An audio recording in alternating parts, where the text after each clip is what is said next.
The first time you hit the highway on your motorcycle, it's exciting and also kind of terrifying. Crosswinds, semis, sketchy drivers, weird vibrations. It's a lot. I'm Matthew from Autozium, and today I'm giving you 10 highway hacks I wish I knew on my first motorcycle trip, so you don't learn them the hard way like I did. 1. Don't ride in the center of the lane. This is one of those tips nobody tells you until you've already had a close call. See that dark, shiny strip running right down the middle of the lane? That's not just worn pavement. That's where every leaky car, truck, and 18-wheeler has dribbled oil, coolant, and mystery fluids for the last decade. When it rains, that strip becomes a slip and slide from hell. Even when it's dry, it's where traction dies. That's why you want to ride in the left or right tire track, the same spots car tires roll through. Those areas get cleaned off by traffic, which means better grip and less sketchiness when you're leaned over or making adjustments at speed.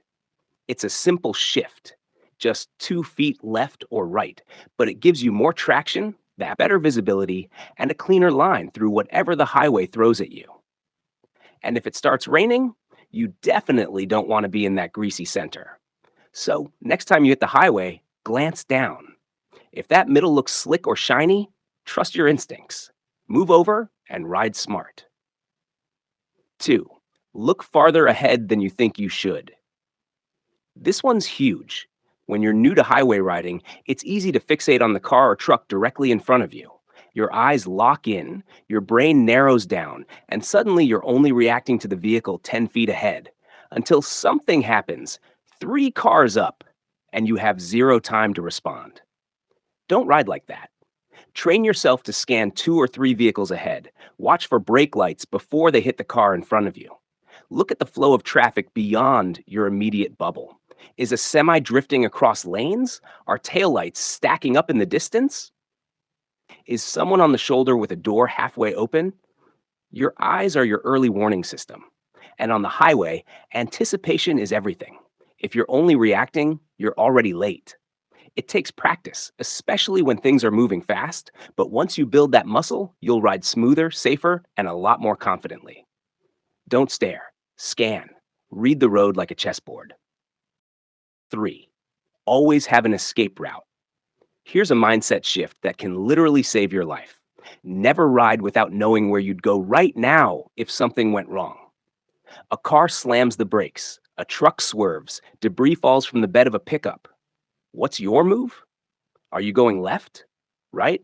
Hard brake and tuck behind a vehicle? Onto the shoulder? Highway riding isn't just throttle and steering, it's situational awareness. And part of that is keeping an escape route in your mental back pocket at all times. That means not boxing yourself in. Leave space in front. Don't sit between 2 semis. Avoid that dreaded rider sandwich where you've got a car on either side and another right behind you. When I ride, I'm always scanning for gaps. Is the shoulder clean? Can I slide into the fast lane if I need to bail? Could I make it between those cars in a pinch? Even if you never use your escape route, just having one changes how you ride. You're more alert, more prepared, less reactive. And if the day comes when you need it, you'll be ready, not scrambling. 4. Earplugs equals sanity. Here's a secret most new riders learn the hard way. Wind noise at highway speeds is brutal. You're cruising at 70 miles per hour, feeling the freedom, and 2 hours later, your head's ringing, your brain feels fried, and you're wondering why you're so tired. It's not the ride, it's the noise. Even with a full-face helmet, wind roar builds up fast, especially on naked bikes or ones with minimal wind protection. What starts as background whooshing turns into an assault on your eardrums. And the worst part? You don't even notice it until the damage is done. Enter earplugs. A solid pair of foam or reusable earplugs can cut that wind noise down by 20 to 30 decibels without muting the world entirely. You'll still hear your engine. You'll still hear traffic, but everything becomes clearer, not louder. And after a long ride, you'll feel way less fatigued. It's not just about comfort either. It's about safety. Excessive wind noise doesn't just wear you down physically, it also dulls your concentration. Your reaction times slow and your situational awareness drops. That's the last thing you want when riding next to 18 wheelers at 80 miles per hour. Some riders worry about feeling too cut off from the world with earplugs in. But after a ride or two, you'll realize they actually help you stay more connected. You can focus on your bike's feedback, engine note, tire hum, vibration without all the sonic clutter. And don't overthink it. You don't need expensive custom plugs to get started. A $1 pair of foam earplugs from the drugstore is already a huge upgrade. They weigh nothing, cost next to nothing, and once you try them, you'll never ride the highway without them again. Trust me, your ears and your brain will thank you. 5. Ride with a full tank mentality. This tip goes way beyond just fuel. Yes, topping off your gas before hitting the open road is smart. You don't want to be scanning every exit for a station when your low fuel light starts blinking. But this is about keeping yourself topped off too. Hydration, nutrition, rest. A lot of new riders treat riding like a video game. You push through the fatigue, power through hunger, and ignore dehydration until your brain feels like it's running on fumes. Bad move. Because the second your body runs low, so does your focus. The highway is not where you want brain fog. Eat before you're starving. Sip water before you're thirsty. Stop for 5 minutes before you start zoning out. Make it part of your ride rhythm. Check your tank, your body, and your mind at every stop. When you run low on anything, you become slower to react. You start missing mirror checks. You forget to scan ahead. You second guess yourself mid pass. It's subtle until it's not. Veteran riders know this. That's why the smart ones always take a break before they need one. They plan fuel stops not just for the bike, but for their own energy levels. Riding with a full tank mentality means keeping all your reserves topped off. So when the unexpected hits, you've got the clarity and strength to handle it. Ride sharp, ride fueled, literally and mentally. 6. Use cruise control or throttle locks wisely. Highway riding means long stretches of wrist tension, and if you've never had throttle hand fatigue set in mid-ride, consider yourself lucky. Cruise control and throttle locks, absolute lifesavers. Even a 30-second break to stretch your fingers can prevent a cramp that messes with your throttle control for the next hour. With cruise or a throttle lock, you can ease off the grip without backing off your speed. That's massive on long rides. But here's the catch. It's a tool, not a substitute for focus. Too many riders treat cruise control like autopilot. They go limp, zone out, and forget they're still moving at 70 miles per hour surrounded by giant metal boxes. Don't be that rider. When you use cruise, keep your thumb close. Rest your hand, sure, but keep your brain switched on. Be ready to override the system instantly if traffic shifts or a hazard pops up. Throttle locks are a bit trickier. They don't auto-adjust, so if you're climbing or descending, you'll still need to stay aware of your speed. But they're great for stabilizing your hand and giving you micro breaks. Used right, cruise lets you ride longer, smoother, and more comfortably. Just remember, it's a break for your hand, not your head. 7. Stretch at every fuel stop. This one sounds optional, but it's not. Riding on the highway locks your body into a single posture. Your arms are stretched forward, your knees are bent tight, your neck is angled slightly down to scan the horizon. After 45 minutes, you're stiff. After 2 hours, you're a statue. That tightness doesn't just feel bad, it reduces your reaction time. Your ability to swerve, check mirrors, or even smoothly twist the throttle starts to degrade without you noticing. So every time you stop for gas, take 2 minutes and stretch. Shake out your wrists. Reach for the sky. Walk a lap around the bike. Touch your toes. Whatever works, just move. You'll feel your blood come back, your alertness snap in, and your joints thank you. It's not just about comfort, it's about control. Loose muscles equals faster reactions. And here's a bonus. Stretching gives you a mental reset. It's a moment to check in.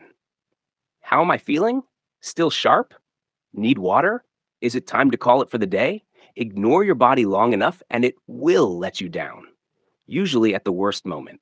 Stay limber. Stay in tune. Keep yourself ride ready.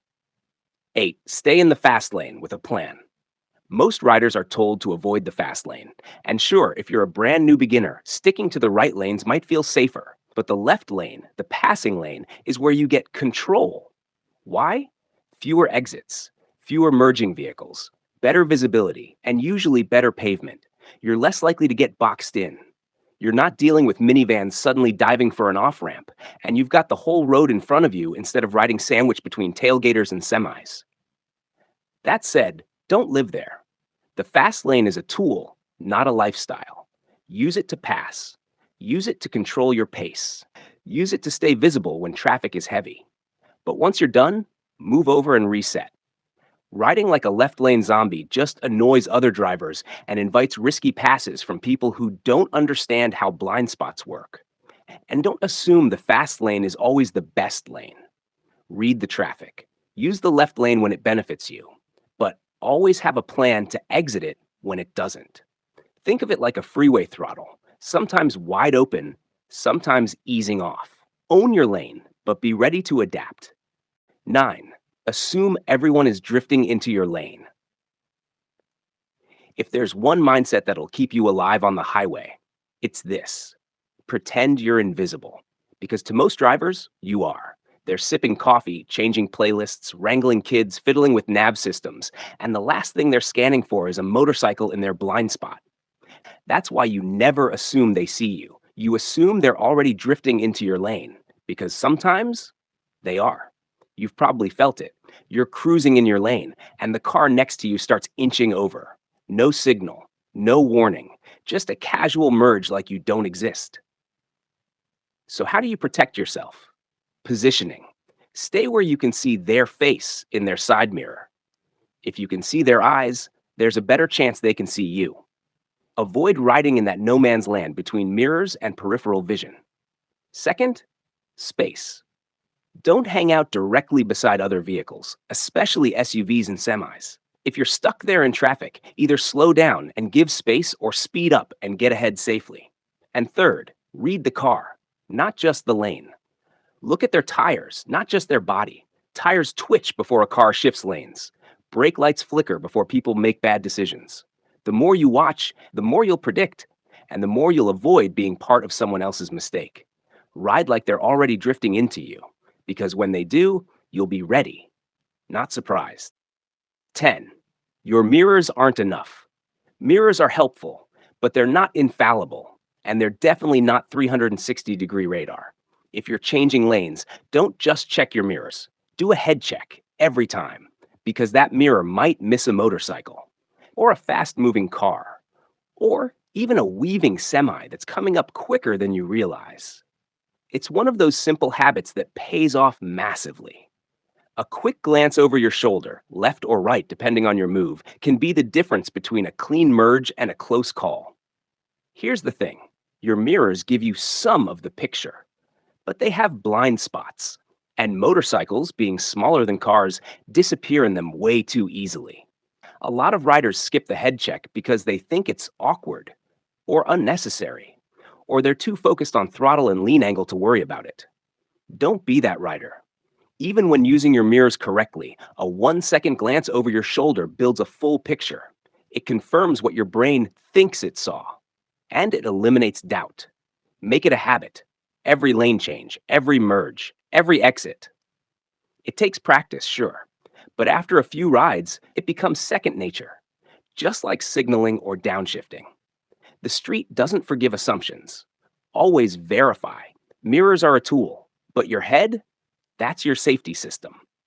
Final words. Highway riding can feel like a gauntlet when you're new, but once you understand the flow, the risks, and the mindset, it becomes one of the most freeing experiences on two wheels. Keep scanning, keep moving, keep a plan, and above all, ride with intention. I'm Matthew from Autozium. Ride smart, ride fast, ride prepared, and I'll see you out there.